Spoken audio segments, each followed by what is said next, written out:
Good evening, everybody, and welcome to what is webinar 17 in the webinar series between Emerging Minds and MHPN.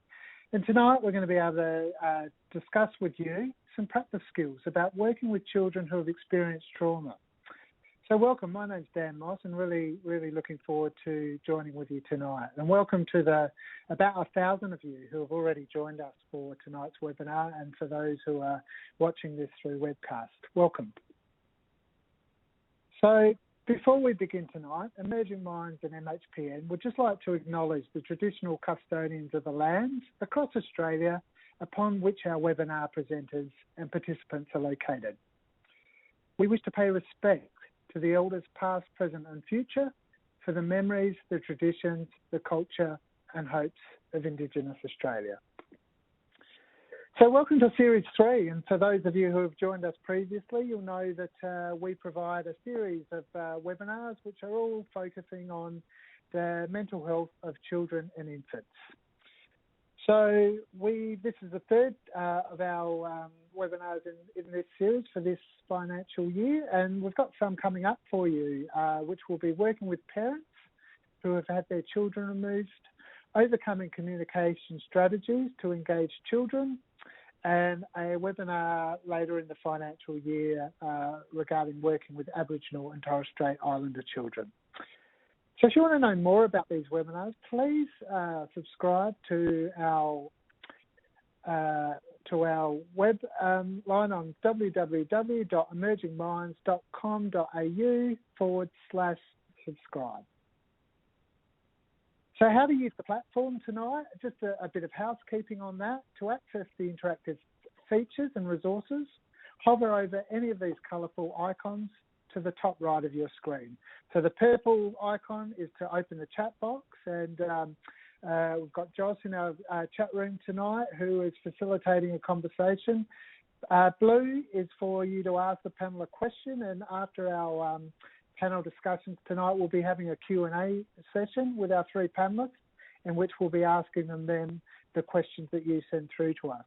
Blue to access resources, including the case study, panel biographies and supporting resources for tonight.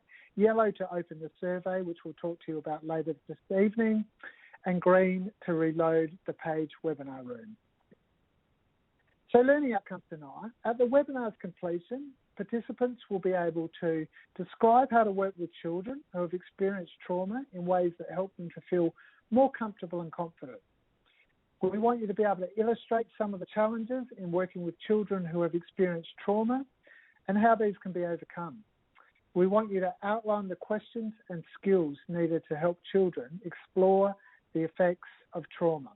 And we want you to be able to explore skills required when a child might be reluctant to come and see you, might be feeling quite anxious or ambivalent about their engagement with you. So I'm now going to introduce tonight's panel, which is a great panel, and I'm really looking forward to hearing all three of their presentations tonight. But first I'm going to introduce Dr. Jackie Amos, who's a psychiatrist here in South Australia. Jackie is a psychiatrist who's worked for many years with children who have experienced trauma. What do you consider to be the most important practice skills in this work? Dan, I've been thinking about that, and I think the most important skill is actually being able to establish a human-to-human connection where you and the child are just two human beings on a journey together trying to make sense of their world. And if you can do that, then I think a lot of other things follow. Thanks so much, Jackie. Welcome, Chris Dolman, who's a social worker in South Australia and a member of the Emerging Minds content team. Chris, you've had many years' experience in working with children who have experienced trauma. But what are the principles that have grounded you in the work that you've done with these children?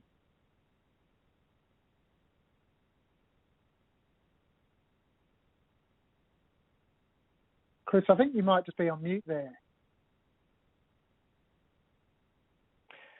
Sorry, Dan. Yeah, thanks. And hi, everyone. I think the principle that's most grounded me, as you say, or supported me in my work is this idea, this notion that no child is a passive recipient of trauma. Children are always responding to the circumstances and events of their life, including the trauma that they're subjected to. They're always finding ways, and have found ways, to limit the impact of trauma on their life in some way, maybe even only small ways, or limiting the effects of the trauma in their life, in the ongoing effects. But children are always active in responding to the trauma. And I find this such a helpful and hopeful and generative principle in my work. So, yeah, thank you for that. Thanks so much, Chris. And lastly, Kate Headley, who's a speech pathologist in the Trauma Service in New South Wales. Kate, so lovely to have you join us tonight. And as a speech pathologist, I know that much of your work focuses on the effects of children's communication where they've experienced trauma. So why is this an important thing for all practitioners to be focusing on? Hi, Dan. Hi, everybody.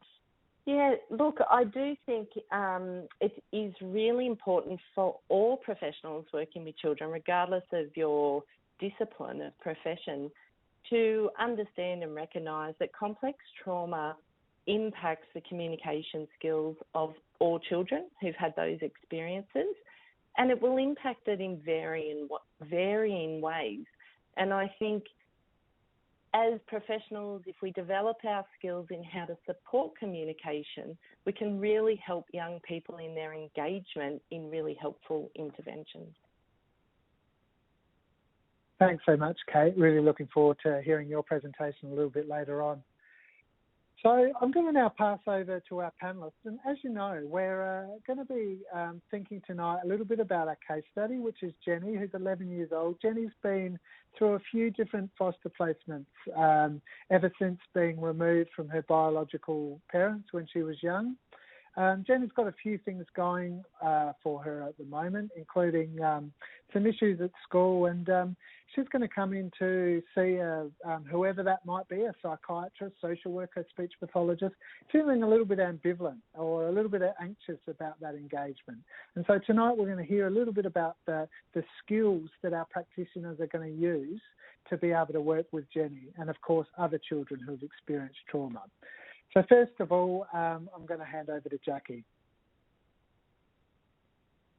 Thanks, Dan. When I was thinking about Jenny, I tried to imagine myself meeting her and meeting her situation. And what I realised was that there would be a lot of work that I would want to do before I met with Jenny. So that's how I'm going to focus tonight. So before the first meeting, I would usually consider holding a case conference with Jenny's social worker and probably her current foster parents too. Partly the social worker holds a longitudinal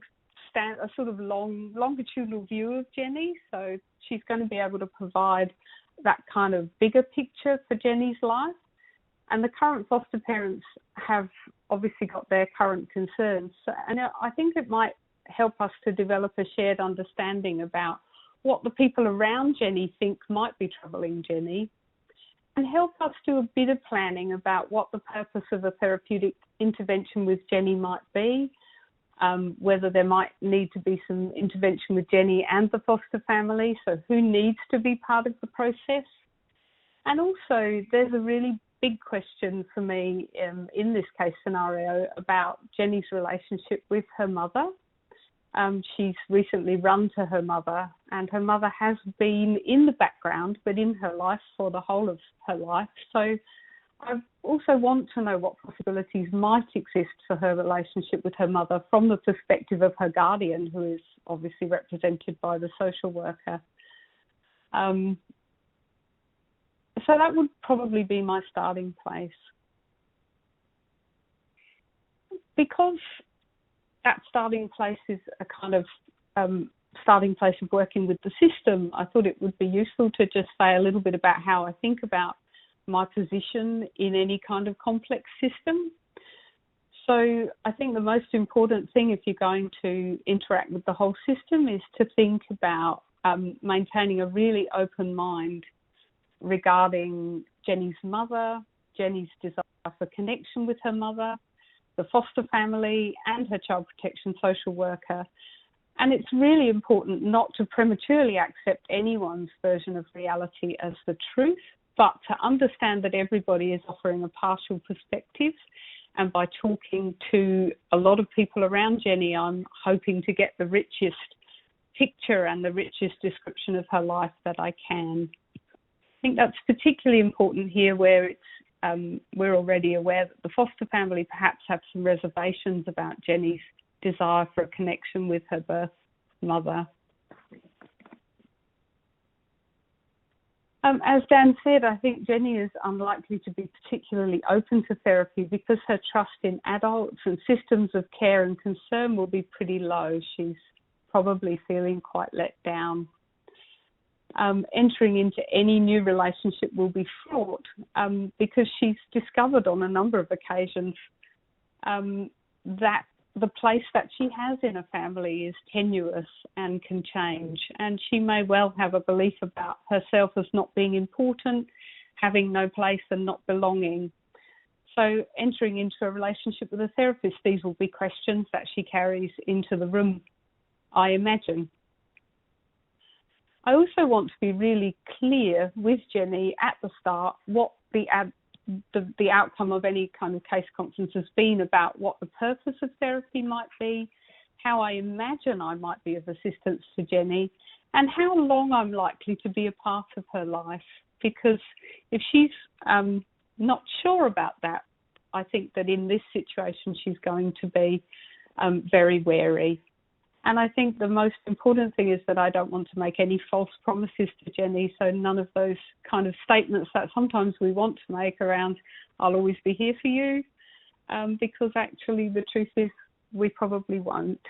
And she needs to really understand that she won't be let down.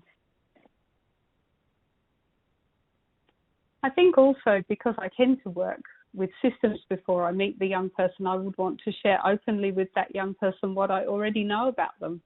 Let them know who I've met with prior to the meeting, what information I've obtained from someone who's referred, or what's come out of the meeting. And by letting her know the content in a way that is obviously appropriate to her, I'm going to give her an immediate right of reply to any of that information, which makes a space for her voice up front and makes a space for her viewpoint and indicates that her viewpoint is something that I'm interested in hearing. And I use this strategy because sometimes for children, it's easier to respond to information than to produce information. So it's giving her something to respond to. And just finally, because others are going to talk in more detail about this, I kind of keep a particular stance when I'm working with children of noticing, naming and waiting. So I avoid asking direct questions.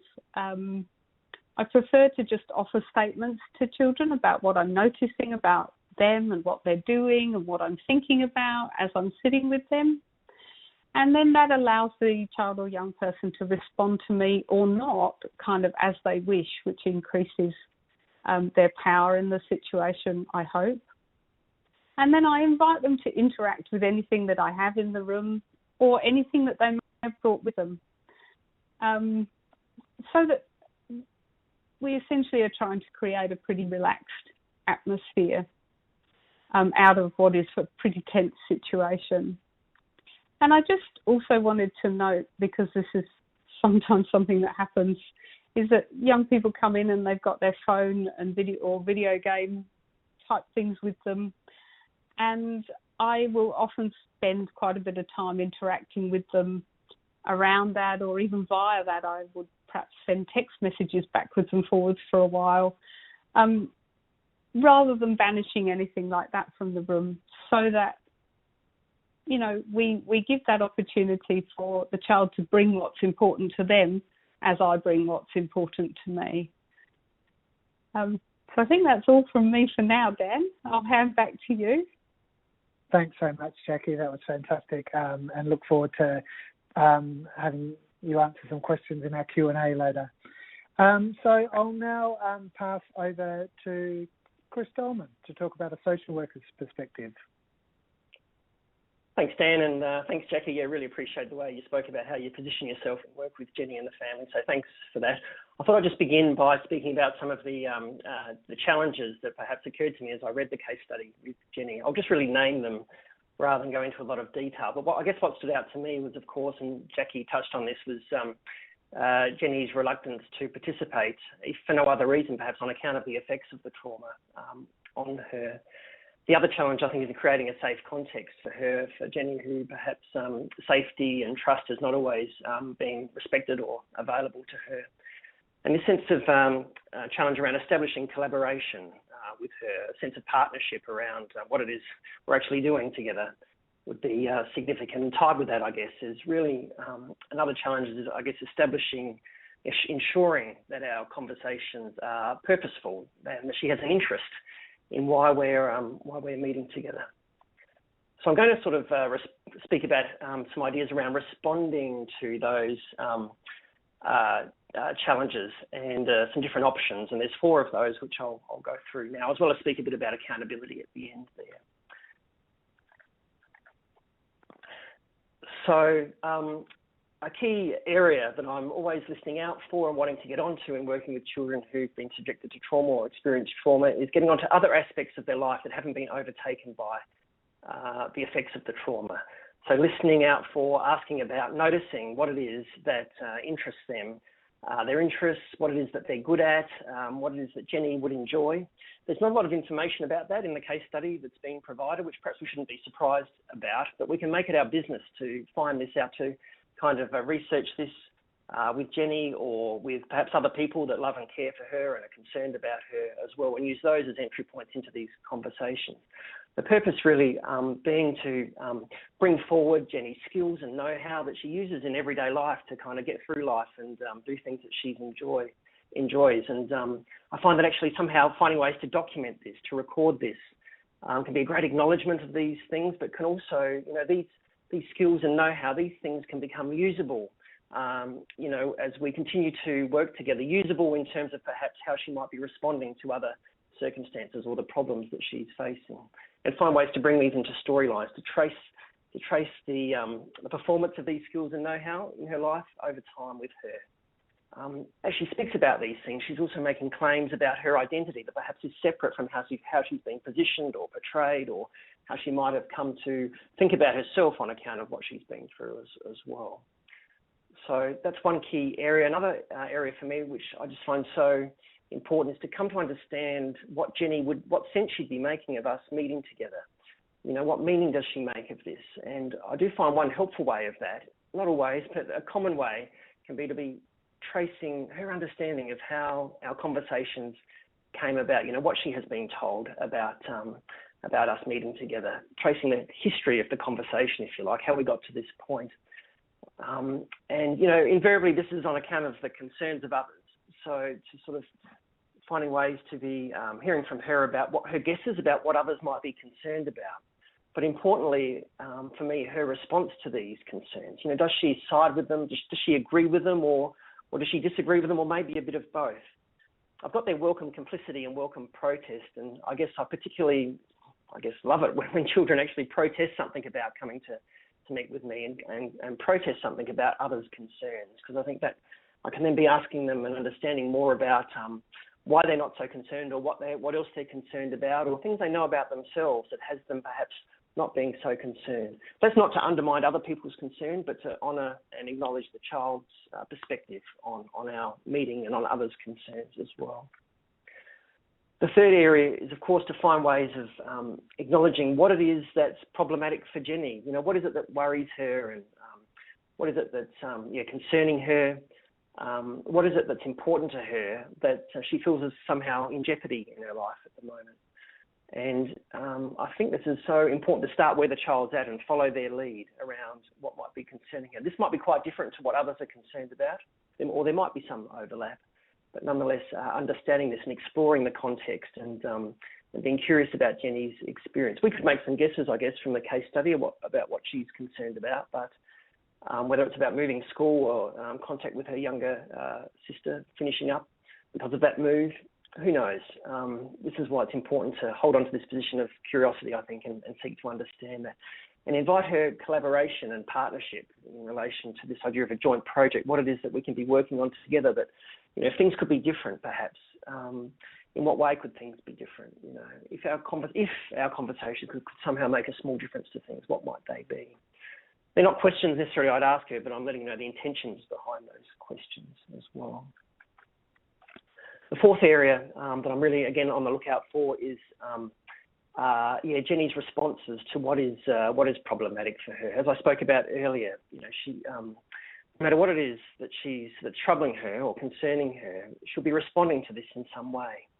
And again, I'm very interested in understanding the particulars of these responses and the foundation of them also, in terms of, what might be important to her, or what she's hoping for, or something that she really gives value to, can be the foundation of these responses. I'm not saying she thought about this stuff before I've spoken with her, but through our conversation, this can be constructed. And again, brought into storylines and documented as well. Perhaps what she knows about how to respond to problems can come in handy with other children that I meet with, that she can actually contribute to other children in some way. And I think this can be a wonderful repositioning of kids as consultants rather than just as recipients of services as well. And again, a different sense of themselves, their identity. And finally, just briefly, I've just included these because I guess these practices reflect an ethic of attention to safety, but also being accountable to children's experiences as well, our practice being accountable to how they experience our work with them, in terms of giving them choices and asking permission to ask questions, in terms of inviting their evaluation about our conversations and the helpfulness or not of them, and also talking about the talking. So asking them, is it okay, or what would it be like to be talking about some different areas of life? So I'll finish there, but I'm very happy to sort of expand on these as we go through the discussion section, Dan. Thanks so much, Chris. Really appreciated the way that you provided some really practical skills there about how we might, I suppose, bring Jenny's sense of protest and her own sense of know-how and skill to the fore within your engagement with her. So great. So now I'm going to hand over to Kate to give us a speech pathologist perspective. Yeah, thanks, Dan. So as I kind of mentioned in the introduction, I think it is important for all practitioners to be thinking and being curious about a child's communication skills when they're working with someone who's experienced complex trauma. And, sometimes I think it's important to note that difficulties with communication skills can be a really silent disability for children, and they can often appear to look really competent in their interactions initially with you and their peers. And sometimes it won't be till you really get into what you hope would be reflective discussion or, some more complex discussion that you might start to see some signs that that young person's having difficulties in those interactions. And the evidence does tell us that it is the majority of children who've experienced complex trauma who go on to have speech, language and communication support needs. So it's just something to be really mindful about in our clinical practice. So, of course, as a speech pathologist, if I was working with Jenny, my starting point would be to be curious about her communication skills. And then I guess to echo a bit of what Jackie has said, there's a fair bit of work I might think about doing even prior to meeting with Jenny. So I really want to think about collecting information from people who know her well, but across different environments and different activities, and to get a really good feel of what her behaviour can be like and the fluctuations in that behaviour across activities, because that can give me a lot of information about how different contexts and stressors impact Jenny's communication skills. I also want to do everything I can to reduce any fear or anxiety Jenny's experiencing at the thought of engaging with me as a new professional. So some of the strategies I utilise around that is to perhaps send children an introduction letter or video prior to meeting me, so they can have a bit of familiarity around what I look like, some of the details, and I want to be really transparent in that introduction as to what I plan and hope to talk to them about in our first meeting. If there is time and space, I think planning the content for initial sessions, initial engagements is really important, because being aware of the information that you want and need to get through or hope to get through in that initial engagement will help you to rehearse ways to simplify that information, and perhaps use some visual supports and be prepared for what kind of visual supports you might use for those conversations. And I think an example of that is, most of us need to talk about issues of confidentiality and sharing of information and privacy in those initial engagement phases. But that's often really quite complex language with new vocabulary for children. So having some preparation time to think how you could communicate that in a more simplified and supported way can be really helpful. Then if I start to envisage my initial engagements with Jenny, I really want to think about how I utilise visual communication tools to reinforce the transparency of my interactions with her. So I might use tools like written schedules or visual schedules to demonstrate in a really concrete way what I'm going to ask of her through the session, and to utilise those tools for collaboration as well. They might become a negotiation tool between Jenny and myself as to how she's feeling, what topics she's prepared to talk to me about, what she's not, what activities she'd prefer to do, in what order, etc. And then I guess most importantly, in that initial engagement with Jenny, just to reiterate, I guess, and echo Chris and Jackie again, I really want to learn from Jenny what she perceives as her strengths and support needs. So in regards to that, I need her to understand why she's being referred to speech pathology, and I need her to understand what I do as a speech pathologist and what I can offer.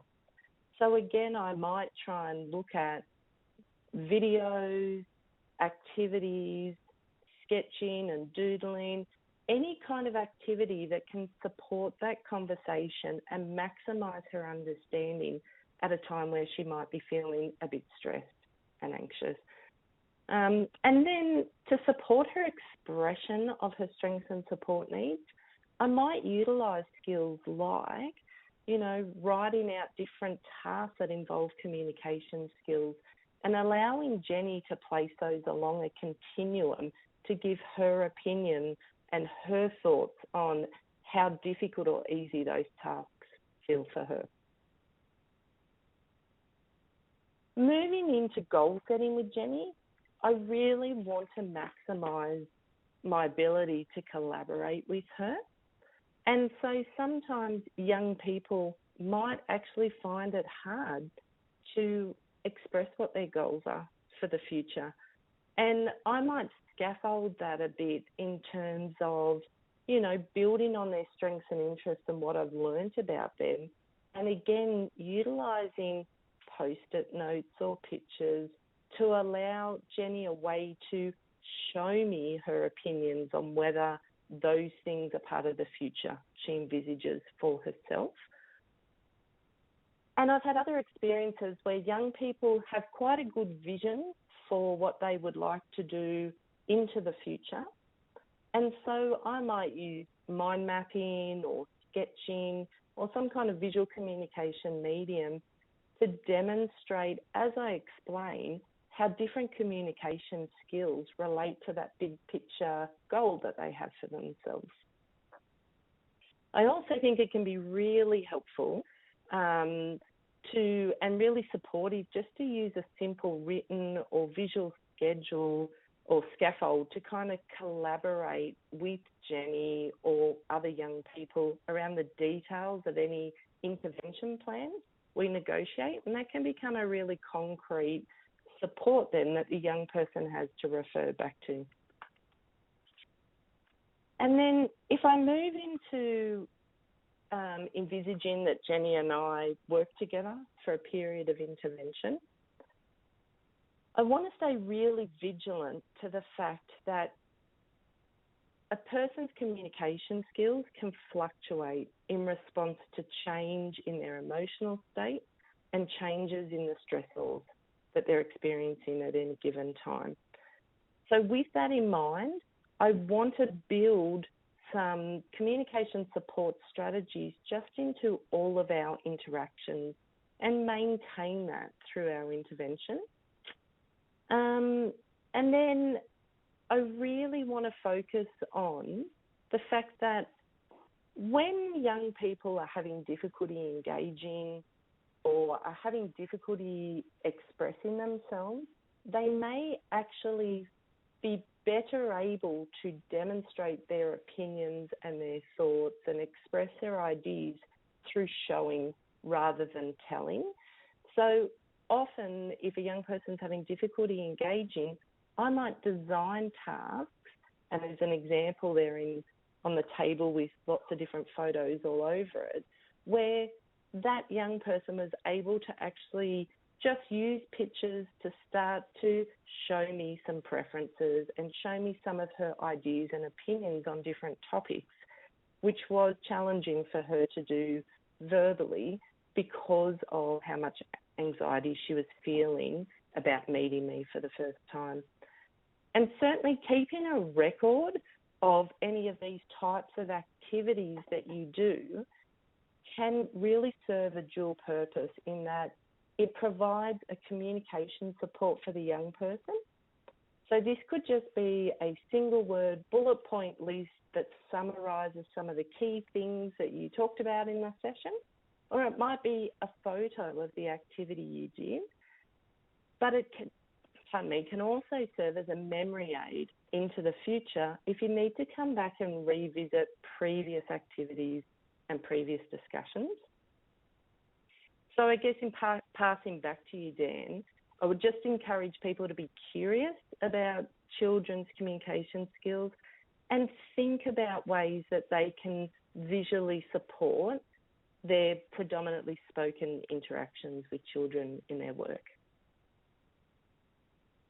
Thank you so much, Kate. Really appreciated some of those really practical tips around activities that we can do with children and young people to help them feel more comfortable and more engaged and I suppose more active within their engagements with us.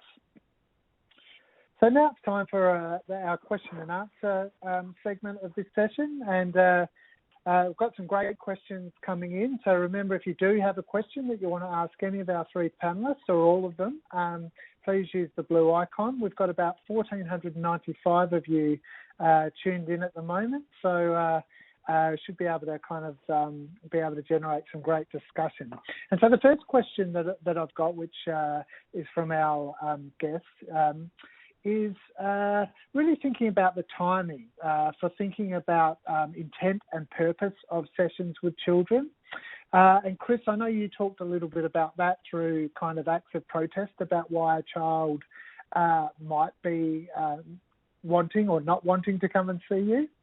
At what stage would you start to talk to that child about the reason that they've actually come to a therapy session with you?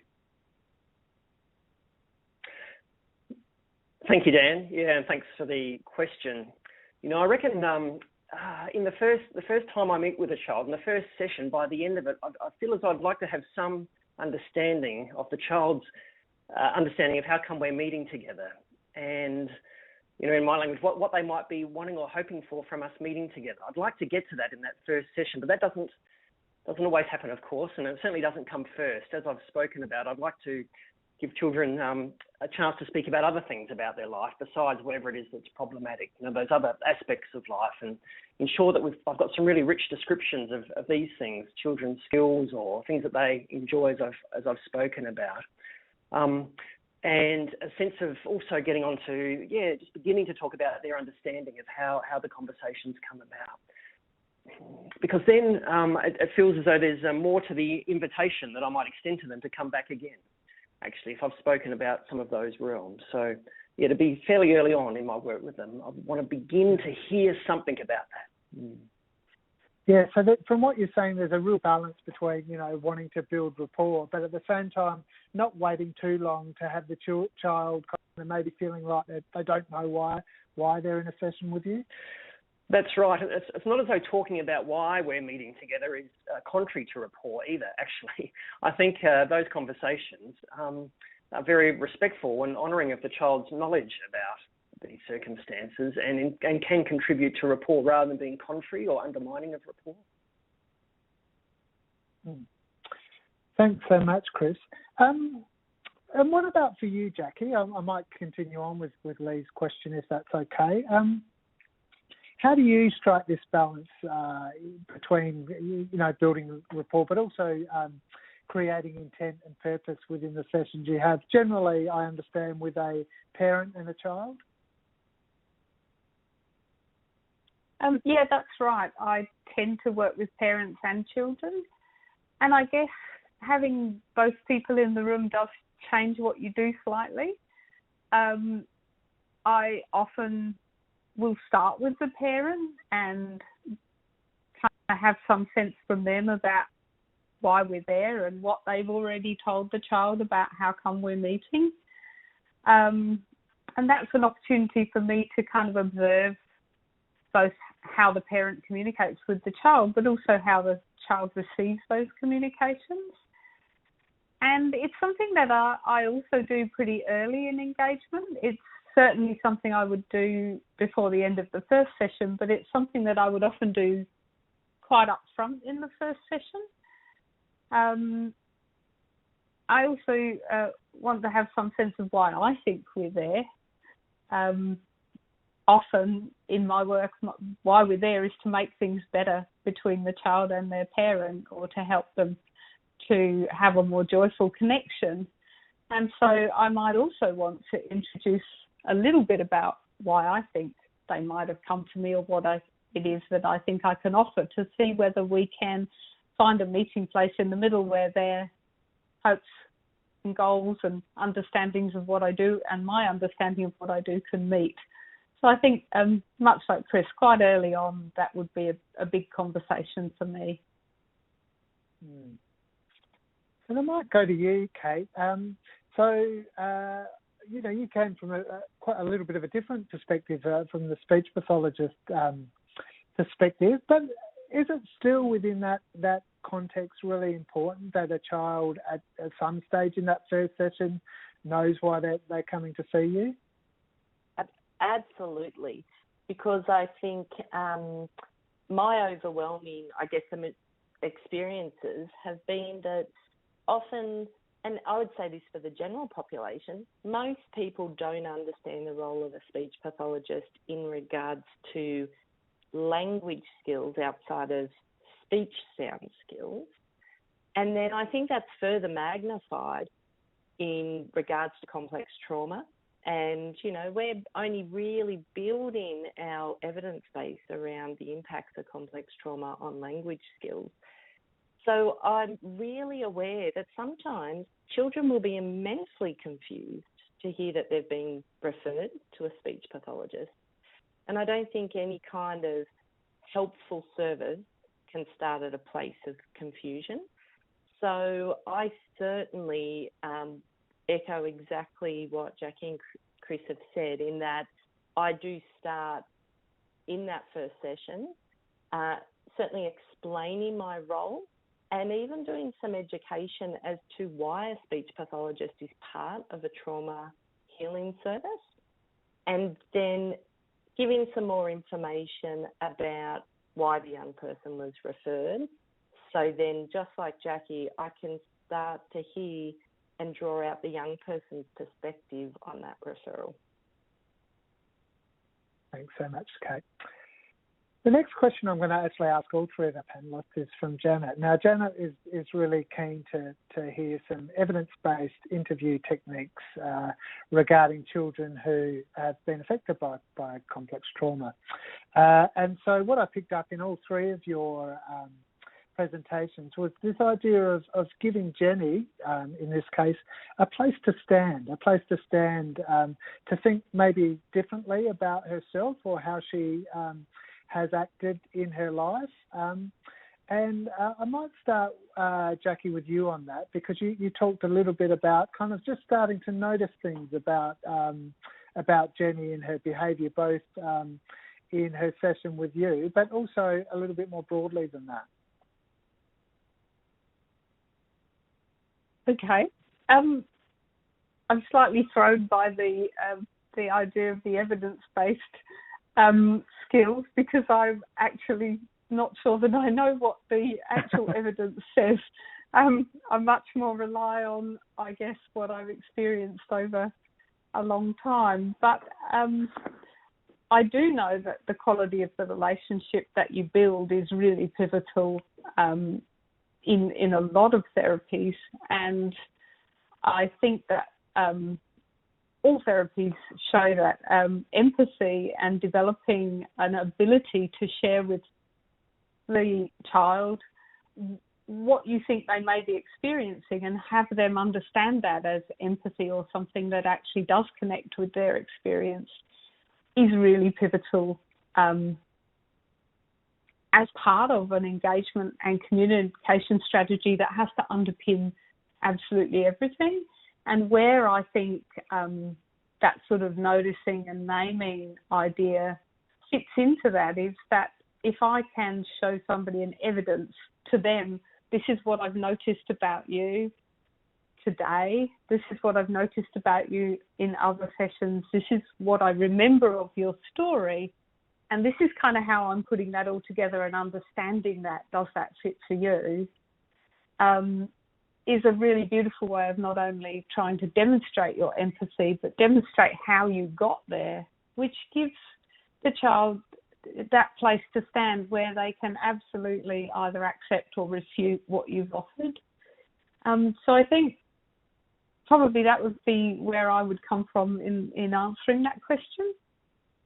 Yeah, thanks, Jackie. Kate, I might go to you next. Like, given some of the communication work that you're doing with children and some of the activities, how do you kind of see this question in terms of being able to give children a place to stand, which is maybe slightly more positive than the past? Yeah, so I think a couple of things probably come to mind. So I guess not specifically the evidence about what specific questions to ask, but the evidence about how we empower young people, and certainly any of the person-centred focused literature identifies, the high levels of empowerment and satisfaction that young people score and rate themselves when they have the opportunity to have their ideas and perceptions both heard and also recorded. So, and I think, I've talked to colleagues before about the fact that, if children are having difficulties with their communication skills, how can we feel really authentic that that young person has had an opportunity to be heard and to have that autonomy of what their experiences have been like for them. So, I think I certainly utilise a lot of the person-centred thinking tools in my work with young people as part of that information collection, and utilising communication support strategies so that we can feel really confident that, we're not misinterpreting young people, that it's a genuine representation of their thoughts and feelings on topics. Thanks so much, Kate. And Chris, you talked a little bit in your presentation around, giving Jenny a place to stand. Would you like to say a bit more about that? I guess, thanks, Dan. And I agree with what Jackie and Kate have spoken about. I guess the question has me thinking about the idea of evidence-based, and really think that's so important, isn't it? It reflects kind of this understanding of the importance of accountability. Actually, that's why we're interested in evidence-based, is because we want our practice to be accountable to something. And I guess I might find myself certainly wanting my work to be accountable to what's already known about practice, but also accountable to children's experience as well. So I think of, in terms of that question around evidence-based, there are certain methodologies that are about, that give people another place to stand in relation to the trauma they've experienced. I'm thinking of the Tree of Life methodology, which I guess a number of participants in the webinar might be familiar with, which is a methodology, a collective narrative practice methodology, which there's a lot of literature evidence around that, which is very much about giving children and families another place to stand, another place to be able to make claims about who they are and what's important to them, from which then to speak about the trauma or the suffering or the hardship that they've experienced, but to do so in kind of a collective rather than individualistic ways, which is obviously a great antidote to the isolation that people experience on account of problems. Thanks so much, Chris. And while I've got you, Sharon has got a question that she'd like you to expand a little bit on this subject of storylines that you talked about throughout your presentation. Yeah. So what are they, and how do you use them therapeutically? Sure. So I guess when I think of storylines in relation to children's skills or know-how, what I'm referring to is that we might hear about one incident or event where a child has done something or used a particular, what I call a skill to make a difference to their life, initiate something, take some action. We can consider this just one event in the child's life where they've employed this skill, where they've utilised this skill. Storylines, though, refer to actually trying to link that instance, that event, that use of that skill with other instances in their life where they've also used this skill. So tracing kind of like the history of this in their life and creating a storyline around that. So children have a sense of it not just being a one-off thing by chance, but actually it exists in different contexts in their life through time. And by doing that, we can also implicate others in the development of this skill. There might have been audiences to this skill, where we can be asking the child questions about, or where they learnt these things from. There's always social and relational histories to these skills, and links to culture and community and family and land for these skills as well. So that's what I mean by bringing them into storylines, linking them over time, so kids have a sense of them being usable in their life into the future as well. Thanks so much, Chris, and thanks to these dozens and dozens of great questions that are coming through. Hoping to get through as many as possible, and there's now 1,548 of you watching, and many of you are giving us questions, which is fantastic. One from Jean, who asked of Kate. Kate, I'm really interested in how you explain confidentiality using activities or visual cues. Yeah, so I guess my starting point when thinking about discussions around confidentiality would be to start with some written information that's very accessible for the intended audience. So that can be modified as much as needed to the point of, say, pictures to represent some very simplified information, right through to some of that information, I guess, written at what we would just call a plain English kind of level of text. And then for children who need support to understand that, and I think I would extend this as well to parents and carers, is that sometimes we might expand on that with an activity. So an activity that comes to mind for me is that after we explain that kind of so in my role, I will often be talking to children, their carers, about how our sessions are confidential except for. And I wanted them to understand those exceptions, which are predominantly around my mandatory reporting responsibilities and if I think there's risk of harm to other people. And so we can use, visuals to demonstrate relationships to people, and actually move a photo of different people into, would I talk to this person about what we talked about today? And the child can demonstrate their understanding and knowledge of the confidentiality principle by showing whether, yes, that's someone you might need to talk to, or no, that's not. Likewise, we might do a similar process around topics. So I might introduce some topic cards to a child and help them to understand how we could categorise those, about whether that was something I would need to talk to other people about, or whether that's something that would just stay between us in our session. And I also think there is a great range of resources that have been developed specifically across the disability sector. So initially intended for people maybe with intellectual disability, but now have really broader applications that provide little YouTube videos or printed resources that can explain the concept in more simplified and visually supported way. Thank you so much, Kate. Really appreciate that answer. I'm now going to ask Jackie, because I've got a couple of questions from Monica and Cindy and others about this business of working with quite young children.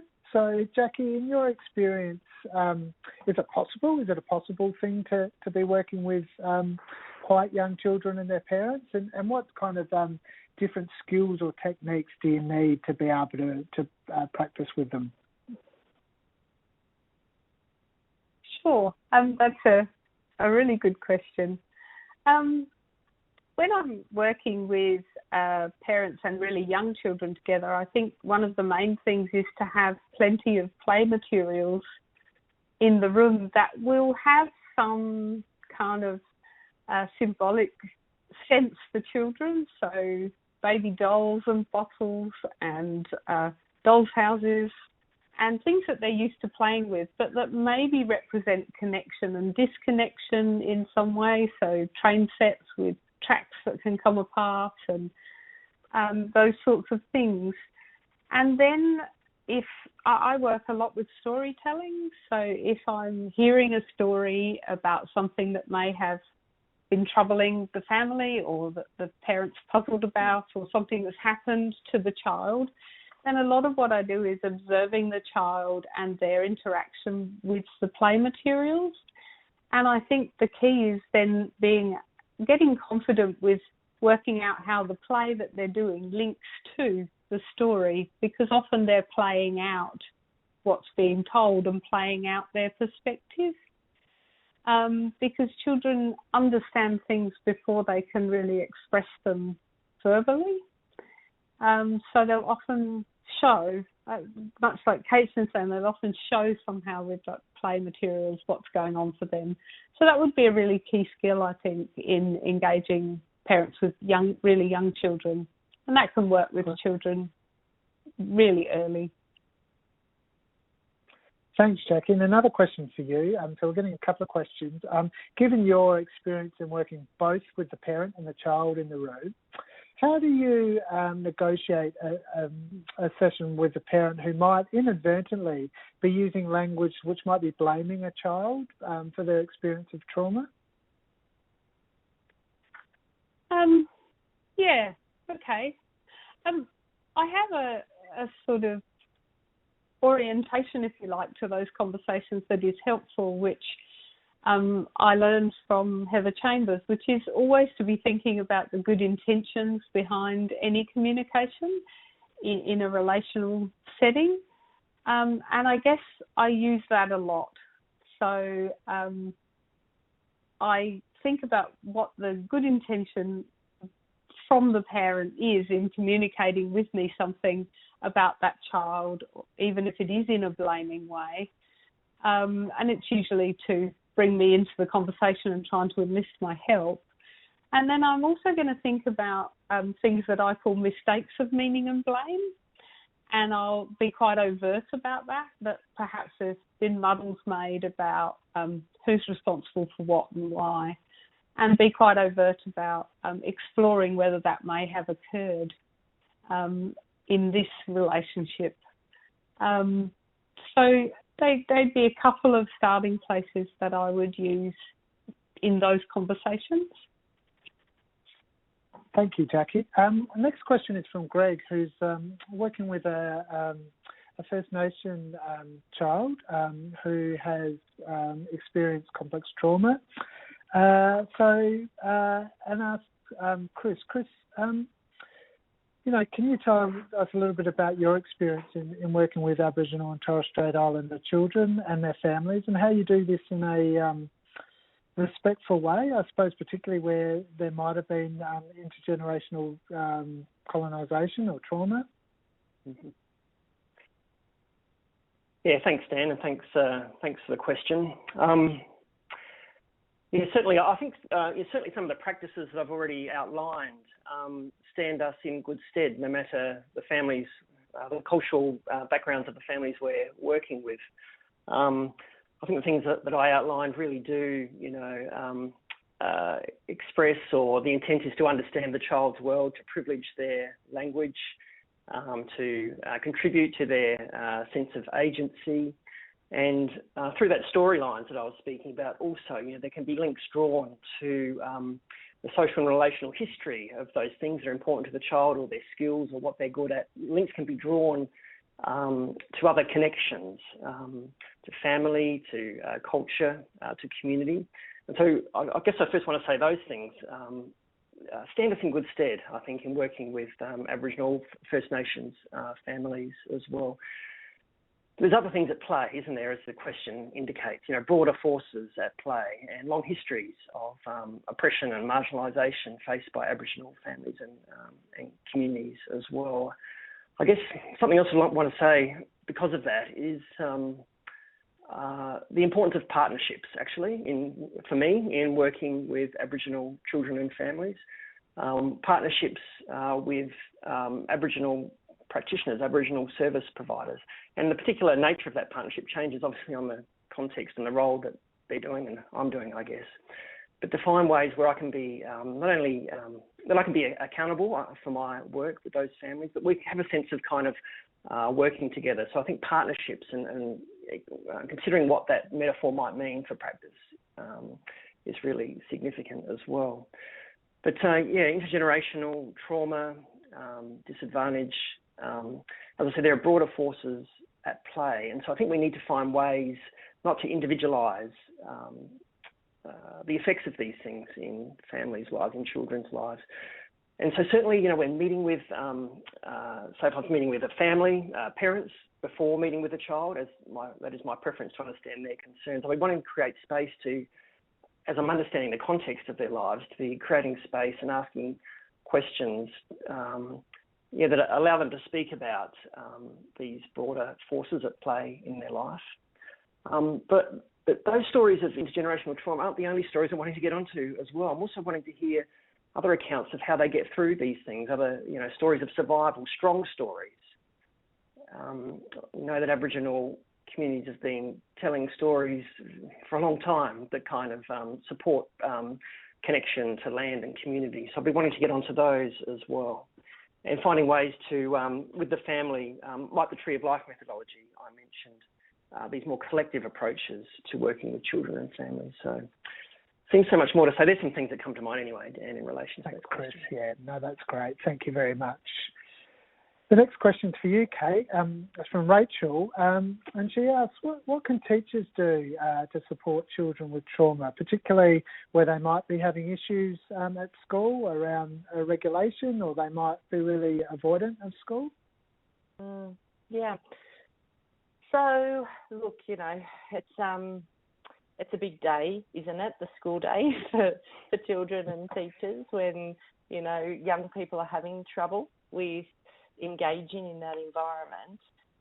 The speech pathologist in me really, wants to talk to the value in using visual supports to, I guess, as a tool to support some of that trauma-informed education principles and more general trauma-informed practice principles. because I think sometimes when we talk about, and I've had a look at a lot of the different trauma informed education models through different organisations, and they all share those same principles of transparency and trust and choice and collaboration and some of those core principles. And I think when we visually represent information for young people, we actually are supporting the implementation of all those principles. Because if information is concrete for me, then I am more calm and less anxious because I know what's coming, and I'm more trusting of my interaction with you because you've shown me in a way I can understand of what's coming in my day. I think, there is one of the main principles of speech pathology practice is an understanding that all behaviour can hold a communicative function. So when we look at functional behavioural analysis, we can take that approach of going, well, what did that behaviour communicate for that young person? And then what is the skill that we need to support that young person in learning at an earlier level in that escalation? And often that is an emotional regulation skill that is also linked with the ability to label and speak about and utilise language around that. So I think there's so much and such a great partnership that can be had between health professionals and education for children who've experienced trauma. And just a bit of a shout out in terms of resources, there's some brilliant education, trauma-focused education podcasts I've been listening to lately that, I really recommend people Google and get on board with. It's super helpful. Thank you, Kate. One more question for you. So we talked a little bit tonight about children's regulation in their lives and, of course, in therapy. But what about practitioners' self-regulation, where they might be feeling a level of anxiety about what the young person or child's coming to speak to them about? What sort of skills do practitioners need in keeping themselves grounded and keeping themselves open to the child within the sessions that they have with them? Yeah. I think this is super important, and certainly for me, I can reflect on this has been a skill that I've actively had to work on as a practitioner working with children who've experienced complex trauma, because we really need to be mindful of how our own emotional state before we enter an interaction with a young person. And we need to do that for many reasons. First of all, we know that a lot of children who've experienced complex trauma can be hypervigilant to the non-verbal information that they're perceiving in an environment. And we need to make sure that our own emotional state isn't influencing that. We want to be able to come to an interaction curious and inquisitive about whatever a child brings up in session, and that requires us to be emotionally regulated and in a comfortable space so that we're not too reactive in the moment to what gets identified and raised by the child. So often, personally, I like to take just a pause, and before I meet with a young person, do a little check-in with myself where I'm at. And if I need to take, a few seconds for a bit of a grounding activity to get myself into that nice emotionally regulated space, that's going to have a really positive influence on my interaction with that young person. Thank you so much, Kate. Look, unfortunately, because we've got lots of great questions still coming in from the 1,585 of you who are tuning in, but I think we're going to have to leave it there for the structured questions for tonight. Thank you so much to all of you for those great questions, and of course to our panellists who have answered them all in such a nuanced and diligent way. So thank you. So what I'm going to do now is hand over to each of our panellists just to kind of maybe provide one final observation or just to sum up. So I might start with you, Jackie, if that's okay. Sure.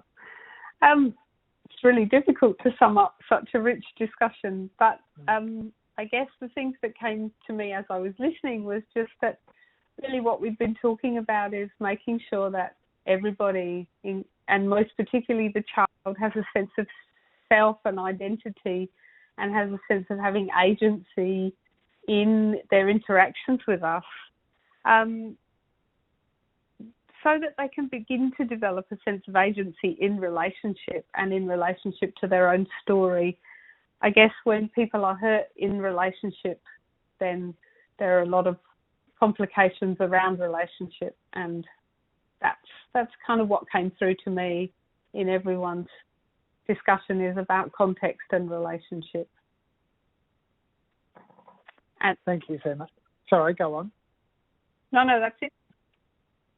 Thank you, Jackie. That was fantastic. Chris, for final comments and observations. Yeah, thanks, Dan. And like Jackie, it's hard to kind of sum up, I find. But just even having another look at this case study, and when I said before, there aren't many necessarily entry points into other aspects of Jenny's life beyond the problem. But I'm thinking, what we do know about her, there's so much in excess of what's on the page here, isn't there, about Jenny's life? How can we be curious about that and provide openings to get onto other aspects of her life that are perhaps reflect things that are important to her, or that she hopes for her life, or that she really gives value to, whether it's her relationship with the youngest child in her current placement, or her sister at school, or even the lashing out and running away. There's energy and agency there. She's protesting something there, and how significant it might be and how just it might be to give a space to be inviting her to speak about those things in ways that are very honouring and acknowledging. And I guess that's one of the hopes that I bring to all my work with kids in relation to their experiences of trauma. Thank you so much, Chris, and for your answers tonight. And Kate, I'd like to hand over to you now for final comments. I think the thing that has really struck me tonight is that all of the panellists' perspectives share a lot of commonalities, and that although, at times we're using slightly different language, we are all still talking about those same principles and prioritising those same principles for young people. And it's just really, I suppose highlighted to me the value of accessing a multidisciplinary team when that's available, or, utilising our resources across professions and across a service system to help meet the needs of young people like Jenny. Thank you so much, Kate. And again, thank you to all of our panellists tonight. I'm sure you'll agree that their presentations and answers have been really fantastic. So really appreciate that. Okay, so that brings us almost to the end of tonight's webinar. So just in terms of resources and further reading, so we've got some other supporting resources associated with this webinar, which can be found by clicking on the light blue supporting resources icon, and really kind of encourage you to do that, because there's some great papers and e-learning resources which will hopefully support your practice with children and young people. For more information about Emerging Minds, please visit us on www.emergingminds.com.au. And again, we've got some upcoming webinars in 2021, which we really look forward to bringing to you in collaboration with MHPN. And they're, again, working with parents who have had their children removed, overcoming communication challenges to engage children, and a special webinar later in the financial year on Aboriginal and Torres Strait Islander children. So before you go tonight, please ensure that you do complete the feedback survey before you log out. So we really count on hearing what you think about our webinar so that we can make sure that we strive to improve what we do and continue to get better. So again, that's the yellow icon on the top of your screen. In terms of statements of attendance for this webinar, they'll be issued to you within about 4 to 6 weeks. And each participant will be sent a link to the recording of this webinar and associated online resources. Again, that will be within 4 to 6 weeks. So this webinar was co-produced by MHPN and Emerging Minds for the Emerging Minds National Workforce Centre for Child Mental Health National Project. The National Project is funded by the Australian Government Department of Health under the National Support for Child and Youth Mental Health Program. And would you like to continue this discussion with your local practitioners? Because often these webinars are only the start of much richer conversations. Or perhaps you might like to start discussing issues of local relevance. MHPN project officers are available to help you establish and or join interdisciplinary mental health networks across metropolitan, regional, rural and remote Australia. MHPN have 373 networks across the country. You can visit them online or their online map to find out which networks are closest to you, or at mhpn.org.au, or contact Jackie O'Loughlin at networks@mhpn.org.au. So thank you again to our panellists and to all the people that have tuned in tonight, and again to the fantastic questions. It's been a really rich discussion. For those of you who follow the MHPN webinars, please tune in on the 10th of December for a webinar on collaborative approaches to working with children affected by grief. So that's it for tonight. Before I close, I'd just like to acknowledge the consumers and carers who've lived with mental illness in the past and those who continue to live with mental illness in the present. Thank you to everyone for participation this evening. Thank you and good night.